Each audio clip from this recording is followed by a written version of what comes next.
Our YouTube channel guys फिर से आपका अपने इस परिवार में स्वागत है।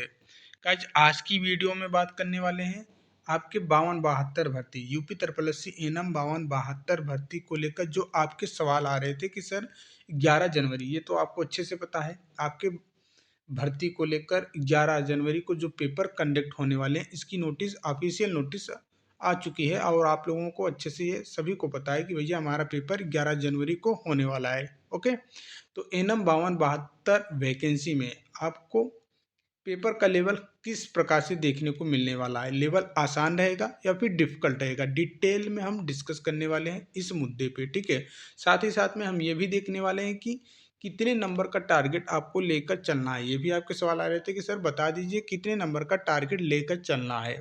11 जनवरी को जो एनम 52-72 का पेपर कंडक्ट होने वाला है इसमें हम कितने नंबर का टारगेट लेकर अभी से चलें ताकि हमारा सिलेक्शन 110% श्योर हो जाए। ठीक है, उसके साथ ही साथ हम ये डिटेल में डिस्कस करने वाले हैं कि D triple S B N M, ठीक है, D triple S B N M जो भर्ती 2024 में ध्यान में रखना है 5 मार्च के दिन। ठीक है, 5 मार्च 2024 के दिन जो ये वैकेंसी निकल के आई हुई थी और इसका एग्ज़ाम ऑलरेडी कंडक्ट करवा लिया गया है। डी ट्रिपल एस बी का एग्ज़ाम कब कंडक्ट हुआ था? 11 अप्रैल और 12 अप्रैल 2024 को इसका एग्ज़ाम कंडक्ट हुआ था। ओ सॉरी, अब 11 और 12 तारीख को इसका 11 और 12, ठीक है, 2024 नहीं अप्रैल 11, ठीक है, 11 अप्रैल और 12 अप्रैल 2025 को पेपर हो चुका है D triple S B N M का। ठीक है, तो इसका रिजल्ट कब आने वाला है डिटेल में हम डिस्कस करेंगे। साथ ही साथ में ये भी बात करने वाले हैं यूपी संविदा एनम नई भर्ती कब तक आएगी। आपके कुछ और सवाल हैं कि सर 2026 में क्या यूपी तरपलसी से नई एनम भर्ती आ सकती है या फिर नहीं, सब कुछ हम डिटेल में डिस्कस करने वाले हैं। तो गाइस सबसे पहले हम डिस्कस करते हैं कि 11 जनवरी को पेपर का लेवल कैसा रहेगा, आसान रहेगा या फिर हार्ड रहेगा। गाइस आपको हम कई वीडियो में ये चीज़ पहले से ही बता चुके हैं कि देखिए जो पैटर्न है आयोग, जो ये यूपी तरपलसी का आयोग जो नया पैटर्न है इसका बहुत ही तरीका बदल चुका है। दूसरे हिसाब से ये लोग पेपर सेट कर रहे हैं, बिल्कुल मतलब कि थियरी बेस पे ही प्रश्न बनाए जा रहे हैं। पहले क्या था कि आयोग वन लाइनर, ठीक है, वन लाइनर प्रश्न उठाकर और उस वन लाइनर में बहुत सारे प्रश्न प्रीवियस ईयर इंक्लूड कर दिए जाते हैं, कहीं ना कहीं वो पूछे गए थे। लेकिन अब आयोग का ये तरीका बिल्कुल भी बदल गया है। जो वन लाइनर प्रश्न बनते थे, वन लाइनर प्रश्न ना बनकर थियरी बेस पे 2-3 लाइनों पे प्रश्न को बनाया जा रहा है। ऑप्शंस भी बहुत ही क्लोज ऑप्शंस दिए जा रहे हैं। ओके, तो आपको ये ध्यान में रखना है कि आपके 11 जनवरी को जो आपका पेपर होने वाला है, यहाँ पे सबसे 3 बातों को ध्यान में रखना है जो हम डिस्कस करने वाले हैं। 3 बातें बहुत ही ध्यानपूर्वक सुनिए, बहुत ही ज़रूरी है। बिल्कुल पैटर्न हम आपको ऐसे ही बता दे रहे हैं, ठीक है। और ये वीडियो आप देखना है 11 जनवरी को जब पेपर दे के आएंगे वो तो आपको पता ही रहेगा। 3 बातों को ध्यान में रख के चलना है। पैटर्न हम बता रहे हैं, लेवल नहीं बता रहे हैं, अभी पैटर्न बता रहे हैं, ठीक है। सबसे पहली बात तो आपके ये 52 जो एनम 52-72 भर्ती है 11 जनवरी को जो पेपर होने वाला है इसमें 5 ऑप्शंस पूछे जाएंगे, ठीक है। 5 ऑप्शंस रहेंगे और पांचवा ऑप्शंस, हर एक प्रश्न के 5वें ऑप्शंस इनमें से कोई नहीं रखे जाएंगे। सभी पूरा 100 प्रश्न का जो 5वां ऑप्शंस रहेगा वो इनमें से कोई नहीं रहेगा। और कुछ ऐसे प्रश्न रहेंगे जो उसका उत्तर भी वही बनने वाला है। कुछ प्रश्न, सभी प्रश्न नहीं, कुछ मतलब 2, 4, 10, 5 हो सकते हैं जिसका उत्तर ऑप्शन ई सही होने वाला है। ओके, दूसरी बात गाइस, जो भी प्रश्न आपके एनम 52-72 में कुछ ऐसे प्रश्न 100 प्रश्न रहेंगे, कुछ ऐसे प्रश्न रहेंगे जो आपको मिलान वाले, ठीक है, मिलान वाले सही मिलान का चयन करें ऐसे करके पूछेगा। मतलब कि दो, यहाँ पे एक कॉलम दे देगा, दूसरा कॉलम दे देगा, पूछेगा सही मिलान, फिर ऑप्शंस 5 दे देंगे, सही मिलान आपको चुनना होगा उसी में से। तो ये 3 से 4 प्रश्न ये आपको देखने को मिलने वाला है। तीसरी, ज़्यादा भी हो सकते हैं, ठीक है। और तीसरी बात यहाँ पे आपको मैंने 2 बातों का बताया। पहला बात मैंने आपको बताया 5 ऑप्शंस के प्रश्न आएंगे, 5 ऑप्शंस इनमें से कोई नहीं। दूसरी बात हमने बताया कि आपको 5 से 6 प्रश्न क्या, उससे मैक्सिमम 10-15 प्रश्न भी बन सकते हैं मिलान वाले। और तीसरी बात हमने आपको बताया कि आपको ये भी देखने को मिलने वाला है कि स्टेटमेंट बेस पे मतलब कि कथन एक भी सही है, कथन दो भी सही है, ऐसे भी करके देखने को मिलने वाला है कुछ प्रश्न। तो ये बिल्कुल नया पैटर्न है, मार्केट में आया हुआ है, हर एक एग्जाम में पूछा जा रहा है, खाली यूपी ट्रिपल एससी में नहीं भैया, ये सेंट्रल लेवल पे जो भी भर्तियां निकल के आ रही हैं वहाँ पे भी ऐसा ही पैटर्न देखने को मिलने वाला है और देखने को मिल रहा है और दिख भी रहा है। तो आपके भर्ती में भी यही पैटर्न दिखेगा। ओके, अब जब ये पैटर्न आपको अच्छे से पता होगा, जब किसी भी एग्जाम में अगर ये पैटर्न फॉलो किया जाता है तो उसका लेवल फिर क्या रहेगा, उसका लेवल क्या रहेगा सर, आसान तो बिल्कुल नहीं रहेगा। ठीक है, उसका लेवल बिल्कुल आसान नहीं रहेगा, उसका लेवल डिफिकल्ट हो जाता है। ठीक है, अब ऐसा है नहीं कि आप महिला स्वास्थ्य कार्यकर्ता का सिलेबस दिया है उन्होंने तो बाहर कुछ वहाँ पे एडवांस वाली चीज़ें नहीं पूछी जाएंगी, आपके सिलेबस के अकॉर्डिंग ही ये पूछेंगे, लेकिन पैटर्न का जो है वो बदल जाएगा, पैटर्न डिफिकल्ट कर देंगे। ठीक है, तरीका बिल्कुल डिफिकल्ट रहेगा, लेवल प्रश्न का लेवल इजी ही रहेगा, लेकिन पूछने का तरीका ये डिफ़िकल्ट हो सकता है। ठीक है? जिससे बहुत सारे बच्चे प्रभावित होंगे। अच्छा, प्रभावित क्यों होंगे सर? क्यों प्रभावित होंगे? क्योंकि यूट्यूब पे इस तरीके से तैयारी नहीं करवाई जाती है किसी भी स्टूडेंट का। ठीक है? इस तरीके से जैसे कि अभी यूट्यूब पे ही जो क्लासेस चलती हैं, जो लोग पढ़ाते हैं, ठीक है?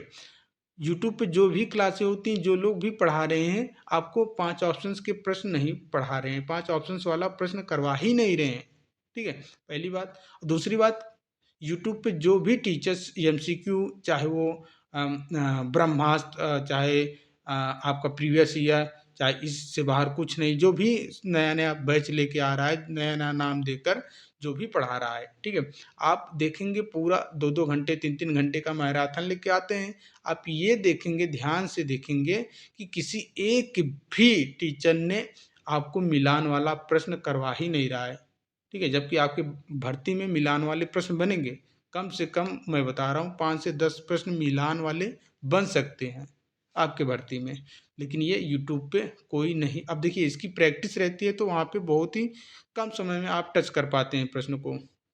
बहुत ही कम समय में 100 प्रश्न तक टच कर जाते हैं। जब एक बार 100 प्रश्न तक पहुँच जाते हैं, फिर से समय बचता है तो फिर से दोबारा से आप हर एक प्रश्न को देखते हैं कि भैया हमने सही किया है या फिर नहीं। फिर उसके अनुसार जैसे कि 30 मिनट का समय बच रहा है, 30 मिनट जब समय बच रहा है तब आराम से डेढ़ घंटा आपको पहले से क्या करना है, प्रश्न को हल करना है। पहले गोला नहीं फिल करना है। ठीक है? पहले गोला को फिल नहीं करना है, हर एक प्रश्न पे क्या करना है सर, जो भी आपको सही उत्तर लग रहा है उस पे टिक, छोटा सा बिंदी रख देंगे। ठीक है, हर एक प्रश्न पर। उसके बाद एक दो बार कंप्लीट पूरा प्रश्न फिर से रिवाइज करेंगे, फिर से अपना उत्तर को जांच करेंगे कि हमने सही उत्तर पे टिक मारा है कि नहीं मारा है। जब आधे घंटे का या फिर 40 मिनट का समय बचेगा, ठीक है, तब आपको गोला फिलअप करना शुरू कर देना है। इससे क्या होगा, बहुत सारे प्रश्न आपकी गलती नहीं होंगे। ये काम आप तभी कर पाएंगे जब आपकी प्रैक्टिस बहुत ही अच्छी रहेगी तब। और ऐसी प्रैक्टिस जो आपके एग्ज़ाम में अभी जो आने वाले हैं, ये ऐसी प्रैक्टिस कोई भी यूट्यूब पे टीचर नहीं करवा रहा है, तो इससे आप बहुत प्रभावित होंगे। ठीक है, पैटर्न जो पूछा जा रहा है। ओके, तो ये हमने बता दिया कितने नंबर का टारगेट लेकर चलना है, कितने नंबर, देखिए पेपर का लेवल, हाँ देखिए लेवल, प्रश्न का लेवल भैया, प्रश्न का लेवल आसान ही रहेगा, लेकिन तरीका डिफिकल्ट रहेगा, पूछने का तरीका हार्ड रहेगा। ये चीज़ मैं बता रहा हूँ जिससे बहुत से कैंडिडेट प्रभावित होंगे, जो कटऑफ पर भी असर पड़ेगा। ठीक है, कितने नंबर का टारगेट लेके चलना है, कितने नंबर का टारगेट लेके चलना है, तो टारगेट पूरा 100 लेकर ही चलना चाहिए। कभी ये नहीं बताना चाहिए कि हमको 60 नंबर या फिर 50 नंबर का टारगेट लेके चलना है, नहीं, कभी आपको ये सोचना है कि 100 प्रश्न अगर हमारे 100 प्रश्न 100 नंबर के आ रहे हैं तो पूरा 100 नंबर का टारगेट आप लेकर चलिए। अब जितना टारगेट लेके चलते हो उससे कम ही स्कोर बन पाते हैं आपके परीक्षा में। तो इसलिए 100 स्कोर अभी से टारगेट लेके चलो कि हमको 100 प्रश्न टच करना है सही सही। ठीक है, उसके बाद अब हम बात करने वाले हैं कि भैया D triple S B NM भर्ती 2025 का रिजल्ट जल्द। अच्छा, ये रिजल्ट जल्द क्यों बताया गया है? क्योंकि आपके ही साथ में आपकी जो वैकेंसी निकल के आई थी, ठीक है, कब निकल के आई थी, 5 मार्च 2024 को ये वैकेंसी एनम एनम का, ठीक है, 5 मार्च 2024 को वैकेंसी निकल के आई हुई थी। इसी के साथ और भी वैकेंसियाँ, जैसे कि फार्मासिस्ट की वैकेंसियाँ भी, स्टाफ नर्स की भी वैकेंसियाँ थी, कुछ वैकेंसियाँ थी। तो फार्मासिस्ट के रिजल्ट अभी आना शुरू हो गए हैं। देखिए, ये ऑफिशियल नोटिफिकेशन है, डेट है 5 मार्च 2024, ठीक है। 5 मार्च 2024 यहाँ पे ठीक है, यहाँ पे आप नीचे जाएंगे तो यहाँ पे कुछ रिजल्ट आपको देखने को मिलने वाला है, ठीक है। कुछ रिजल्ट यहाँ पे देखने को मिलने वाले हैं कुछ पोस्ट के लिए, ठीक है। अभी यहाँ पे देखिए, ये देखिए यहाँ पे इसी वाले में यहाँ पे दिखा है ना फार्मासिस्ट, यहाँ पे फार्मासिस्ट एलोपैथ, ठीक है। एलोपैथ फार्मासिस्ट एलोपैथ और एनम एनम का टोटल 152 पोस्ट देखने को मिला था, ठीक है। और यहीं पे इसका रिजल्ट इन्होंने दे दिया है, ठीक है। नीचे फार्मासिस्ट जो दिल्ली एग्रीकल्चर में निकल के आई हुई थी 2 पोस्ट, ठीक है, यहाँ पे। और आपका एक और पोस्ट पे 2 पोस्ट पे, मतलब 819 और 24, इसका रिजल्ट इन्होंने दे दिया है। इसका रिजल्ट इन्होंने दे दिया है 28 तारीख को, ठीक है। 28 तारीख की डेट में इसका रिजल्ट पब्लिश कर दिया है, मतलब अब रिजल्ट देना इन्होंने शुरू किया है। तो आपके रिजल्ट भी जल्दी देखने को मिलने, देखिए 28 तारीख 28/11/2025 को ये रिजल्ट डिक्लेयर किया गया है। नोटिफिकेशन भी यहाँ पे जो पोस्ट कोड है, ठीक है, पोस्ट कोड 819/24, ठीक है, 819/24 इसका पोस्ट कोड है। इसका रिजल्ट इन्होंने अभी डिक्लेयर किया है, ज़्यादा वैकेंसी इसमें थी नहीं, ठीक है। हो सकता है अर्जेंट हो, इसकी वजह से इन्होंने रिजल्ट दिया, लेकिन जब रिजल्ट देना शुरू किया है, अब वैसे भी एंड होने वाला है 2025 में, ज़्यादा समय बचा नहीं है पूरा। अब ये दिसंबर के बाद 2025 जाने वाला है, 2026 आ जाएगा। 2026 में इनको नई भर्ती देना पड़ेगा।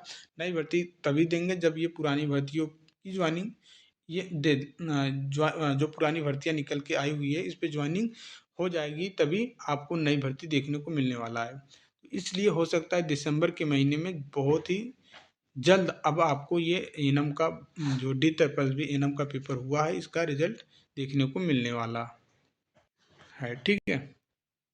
कटाव कितनी गई थी अभी इन्होंने जो फार्मासिस्ट का रिजल्ट दिया है, इसकी कटाव देखिए, इसकी कटाव मैं बता रहा हूँ, जो यूआर कैटेगरी की कटाव गई है 143 आउट ऑफ 200 में, ठीक है। 200 में से 143 कटाव गई है, ठीक है। और वहीं पे ओबीसी की 137 गई है, ठीक है। तो आपका पेपर वैसे भी डिफिकल्ट था, तो आपका भी इसी के आसपास, इससे कम ही कटाव रहने वाला है। आप सभी लोग यूआर में फाइट करेंगे, जो भी यूपी के कैंडिडेट हैं यूआर में फाइट करेंगे। तो अब आपकी स्कोर अगर बन रहे आपके पास, तो जो प्रश्न था वो तो आ ही गया था, आपने मिलाया भी होगा बहुत अच्छी तरीके से। अगर आपके प्रश्न 140 130 के आसपास बन रहे हैं, तो आप अपने आप को अभी सिलेक्शन की कैटेगरी में डाल सकते हो कि भैया हम सिलेक्शन में हैं अभी, ठीक है, सिलेक्शन की लड़ाई में हैं। गाइस, वीडियो में आगे बढ़ने से पहले आपको हम बता दें कि देखिए, जो group D railway group D का भी जैसे पेपर हो रहा है, तो यहाँ पे टेक्स्ट बुक से जो टेस्ट रहते हैं रेलवे एसएससी बैंक के, जो भी टेस्ट बिल्कुल एग्जाम ओरिएंट बनाए जाते हैं, टेक्स्ट बुक के जो भी टेस्ट बनाए जाते हैं एसएससी एग्जाम के लिए, ठीक है, रेलवे एग्जाम के लिए, बैंक एग्जाम के लिए, विभिन्न प्रकार के भर्ती परीक्षा के लिए जो भी टेक्स्ट बुक पे टेस्ट बनाए जाते हैं एग्जाम ओरिएंटेड रहते हैं। तो अभी जैसे रेलवे का पेपर हो रहा है, तो आप में से या फिर आपके घर पे दोस्त यार जो भी हों, ठीक है, भाई बहन जो भी हों, उनको आप बता सकते हो कि टेक्स्ट बुक का जो पास प्रो है, ईयरली पास प्रो, अभी ये जो 1999 में था, अभी ये 439 में मिल रहा है, ठीक है। विंटर स्पेशल ऑफर है, 439 में मिल जाएगा। ईयरली जो टेक्स्ट बुक पास प्रो 1799 में था, ये 351 रुपये में मिल जाएगा। अगर हमारा कूपन कोड का इस्तेमाल करते हैं SKMA12, तो आपको 12% का ऑफ भी मिल जाएगा, ठीक है। तो इसको जैसे परचेस करना होगा, और ये आपका विंटर स्पेशल जो सेल चल रहा है, ये 29 से लेकर 30 नवंबर तक है, ठीक है। 29 नवंबर से लेकर 30 नवंबर तक ही रहने वाला है, एक ही दिन के लिए, ठीक है। तो इसका लिंक आपको कमेंट बॉक्स और डिस्क्रिप्शन बॉक्स दोनों में मिल जाएगा। गाइस देखिए, अब यूपी संविदा एनम नई भर्ती कब आएगी संविदा, ठीक है। जैसा आप सभी को पता है, लास्ट टाइम इन्होंने वैकेंसी 2022 के एंड में दिया था, ओके। तो इस बार यूपी संविदा एनएम नई भर्ती कब आने वाला है? तो भैया अभी उम्मीद है कि दिसंबर एंड तक भर्ती आपको देखने को मिलने वाली है। संविदा यूपी एनएचएम की तरफ से, यूपी एनएचएम की तरफ से एनएम की नई भर्ती देखने को मिलने वाला है। हो सकता है दिसंबर के एंड में। ओके, दिसंबर के एंड में ये भर्ती आपको देखने को मिलेगी। एनएम की ही नहीं बल्कि आपको pharmacist, staff nurse, lab technician ये भी भर्ती देखने को मिलने वाला है दिसंबर के महीने में। ओके, अब हम बात करते हैं कि क्या 2026 में जो यूपी ट्रिपल एस से भर्ती आ रही है परमानेंट, इसमें एनएम भी भर्ती हमको देखने को मिलने वाला है या फिर नहीं? तो गाइस देखिए, वैकेंसी यूपी ट्रिपल एस में 2026 के साल में आपको एनएम की भर्ती अभी तो शुरुआती में देखने को नहीं मिलने वाला है। हाँ, एंड में हो सकता है, अक्टूबर नवंबर में हो सकता है एनएम की भर्ती आए। ठीक है, परमानेंट एनएम की भर्ती आए, बट इतनी भर्ती नहीं आएगी जितना भी आपको देखने को मिला होगा कि भैया 52-72 ये भर्ती अंतिम भर्ती है। मैंने आपको बोला ना, अब जो एनएम की भर्ती आएगी, इतने पदों पे भर्ती नहीं आएगी परमानेंट वाली। 2000, 2200, 1400, 1200, 800 इतनी ही भर्ती आएगी। तो यही भर्ती अंतिम भर्ती है और इसी भर्ती में आपको बहुत ही जी जान लगाकर पढ़ाई करना होगा, सिलेक्शन लेना है, हर कीमत पे सिलेक्शन होना चाहिए इसी भर्ती में। और भाई सैलरी भी ठीक है। मैं तो सोचता हूँ कि एनएम से बेटर कोई ऑप्शन है ही नहीं। अगर आप एनएम किए हैं, अगर एनएम में आपका सिलेक्शन हो भी जाता है तो भैया इससे अच्छी जॉब है ही नहीं। आपको इसमें ड्यूटी का प्रेशर कितना रहता है भैया? अगर आप टीकाकरण वैक्सीनेशन करते जाते हो, 10 बजे से जाते हो, 2 बजे घर चले जाते हो, 4-5 घंटे की ड्यूटी है, खुद घर से जाना, खुद घर से करना, हर एक चीज़ करना, तो इससे बेस्ट है ही नहीं। और घर की कदर उन्हीं लोग समझ सकते हैं कि भैया क्या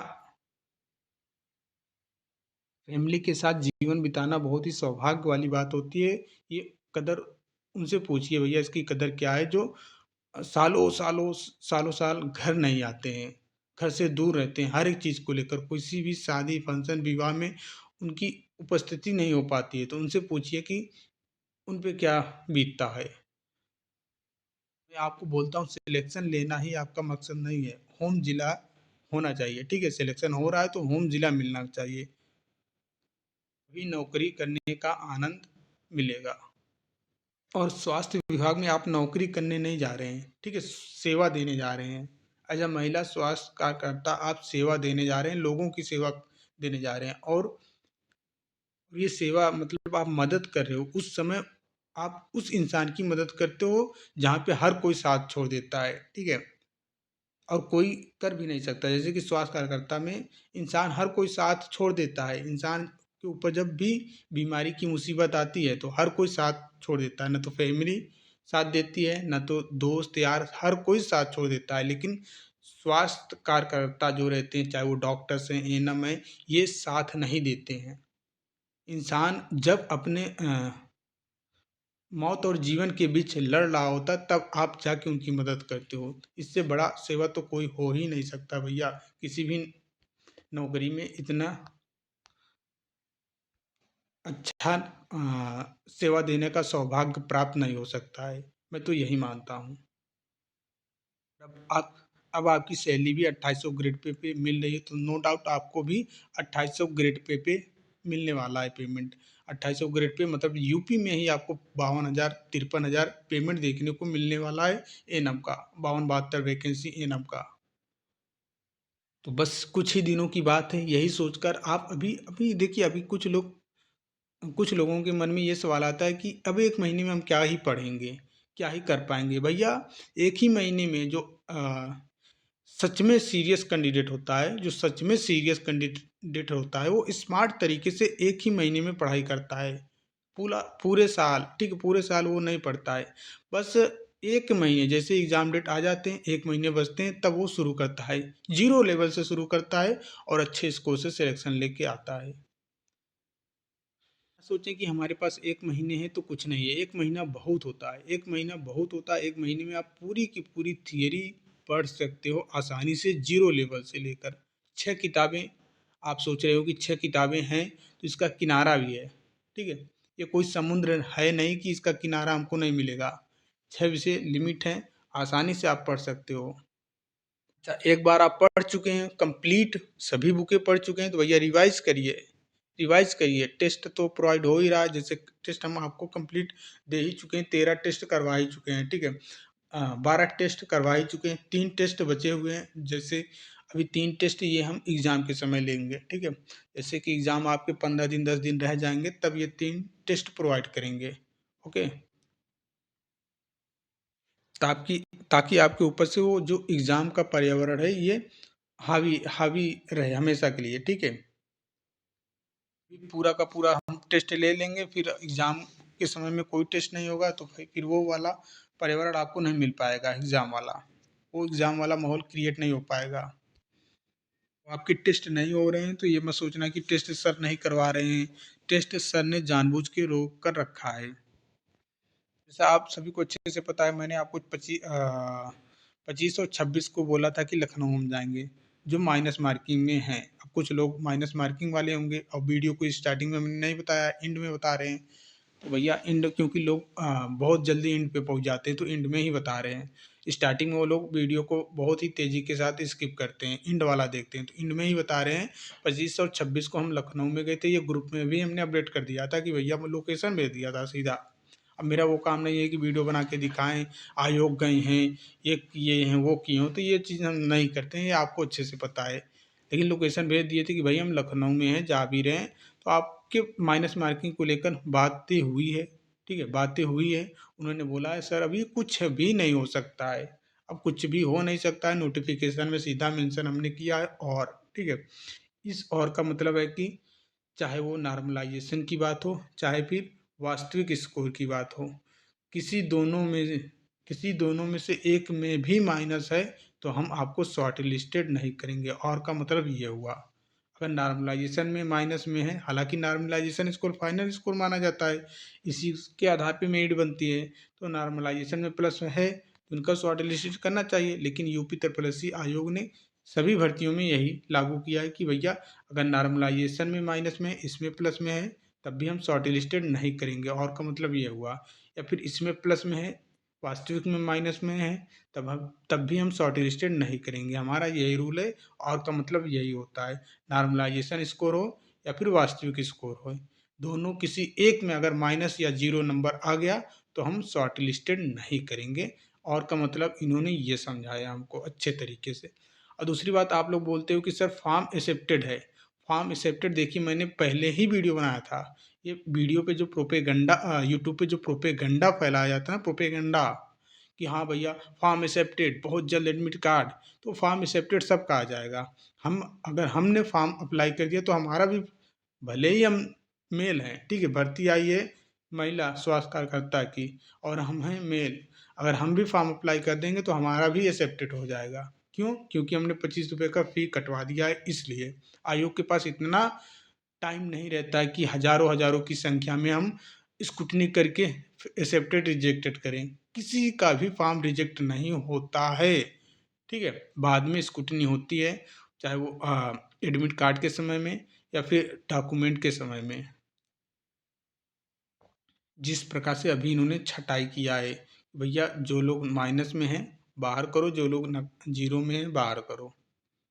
एक्सेप्टेड है तो इसका मतलब नहीं है कि आपका एडमिट कार्ड ही आ जाएगा, आपको फीस सबमिट करने के लिए लिंक प्रोवाइड किया जाएगा, ओके।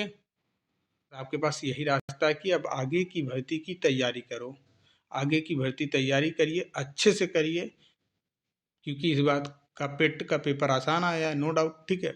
आपके स्कोर प्लस में आएंगे ही आएंगे, और आगे की भर्ती भी आएगी, ज़्यादा नहीं आएगी, 1000 2000 ही वैकेंसी आपको एनएम को देखने को मिलने वाला है आगे। लेकिन जो भी सीट आए बस उसमें सिलेक्शन होना चाहिए, चाहे 2 ही वैकेंसी निकल के आई, बस ये ठान के अभी से चलिए कि एक ही वैकेंसी आएगी तो सिर्फ और सिर्फ मेरे लिए आएगी, हम ही सिलेक्टेड होंगे।